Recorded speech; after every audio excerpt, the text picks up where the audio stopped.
चलो देखिए स्टेटमेंट 1 क्या कह रही है, a man standing in a lift which is moving upward will feel his weight to be greater than when the lift was at rest.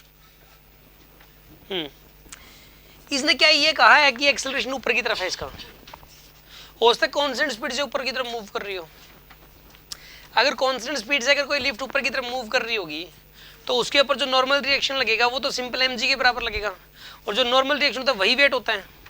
Normal reaction क्या होता है यहाँ पे, वेट होता है, और जो नॉर्मल रिएक्शन लगेगा वो सिंपल किसके बराबर लगेगा, mg के बराबर लगेगा नॉर्मल रिएक्शन सिंपल।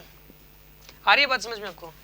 और लिफ्ट चाहे रेस्ट में रहे और चाहे वो कांस्टेंट स्पीड से ऊपर की तरफ जाए और चाहे वो कांस्टेंट स्पीड से नीचे की तरफ आए, नॉर्मल रिएक्शन तो mg के बराबर ही रहता है। ये नॉर्मल रिएक्शन चेंज होता है जब वो ऊपर की तरफ एक्सेलरेट करे या नीचे की तरफ एक्सेलरेट करे। आ रही है बात समझ में आपको। तो इस केस के अंदर तो पहले वाला तो स्टेटमेंट पहले वाली गलत है, क्योंकि इसने एक्सेलरेटिंग अपवर्ड नहीं बोला, मूविंग अपवर्ड बोला है, ये प्रॉब्लम है इसके अंदर। दूसरी statement, if the acceleration of the lift is a upward then the man of the mass shall feel his weight to equal to normal reaction exerted by the lift which is given by n equal to mg plus m। ये बिल्कुल सही बात है।